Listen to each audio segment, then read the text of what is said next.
करवा चौथ हिंदू धर्म का एक अत्यंत महत्वपूर्ण व्रत है जिसे विवाहित महिलाएं अपने पति की लंबी उम्र और स्वास्थ्य की कामना के लिए रखती हैं। यह व्रत कार्तिक मास के कृष्ण पक्ष की चतुर्थी तिथि को किया जाता है।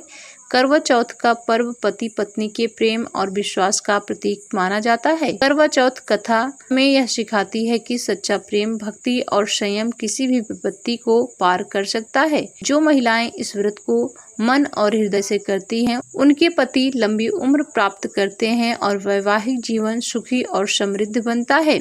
आइए सुनते हैं करवा चौथ की व्रत कथा। महाभारत काल में जब एक समय पांडव अर्जुन नीलगिरी पर्वत पर तप करने चले गए और काफी समय तक नहीं लौटे तो द्रौपदी चिंता में डूब गईं।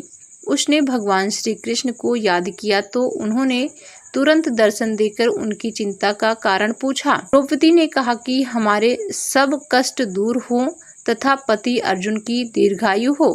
श्री कृष्ण ने कहा कि पार्वती ने भी शंकर जी से एक समय यही प्रश्न किया था तो शंकर जी ने उन्हें जो कथा सुनाई थी वह सुनो। कार्तिक कृष्ण पक्ष की चतुर्थी तिथि करक चतुर्थी करवा चौथ को निर्जल व्रत करके यह कथा सुनी जाती है। किसी समय स्वर्ग से भी सुंदर सुखप्रस्थ नाम के नगर, जिसे अब दिल्ली कहा जाता है, में वेद शर्मा नामक एक विद्वान ब्राह्मण रहता था। उनके 7 पुत्र और संपूर्ण लक्षणों से युक्त वीरवती नाम की एक सुंदर कन्या थी, जिसका विवाह सुदर्शन नाम के एक ब्राह्मण से किया गया।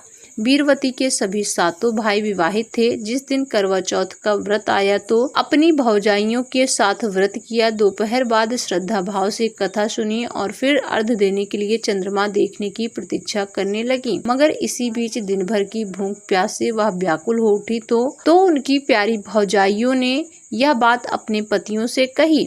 भाई बहन की पीड़ा से द्रवित हो उठे और उन्होंने जंगल में एक वृक्ष के ऊपर आग जलाकर आगे कपड़ा तानकर नकली चंद्रमा सा दृश्य बना डाला और घर आकर बहन से कहा कि चंद्रमा निकल आया है। तो बहन ने नकली चंद्रमा को अर्घ देकर भोजन कर लिया, मगर उसका व्रत नकली चंद्रमा को अर्घ देने से खंडित हो गया और जब वह ससुराल लौटी तो पति को गंभीर बीमार तथा बेहोश पाया और वह उसे उसी अवस्था में साल भर के लिए बैठी रही।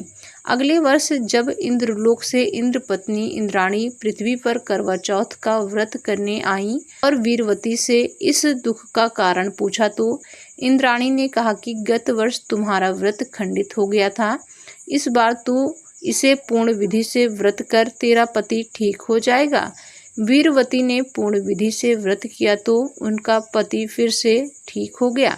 श्री कृष्ण ने कहा कि द्रौपदी तुम भी इस व्रत को विधि से करो, सब ठीक हो जाएगा। द्रौपदी ने भी ऐसा किया। अर्जुन ठीक से घर लौट आए, सब ठीक हुआ, राज्य वापस मिला। ये थी करवा चौथ की व्रत कथा। बोलो द्वारिकाधीश भगवान की जय, करवा माता की जय। ये थी करवा चौथ की व्रत कथा। ऐसी और रोचक कथाओं के लिए चैनल को सब्सक्राइब जरूर करें।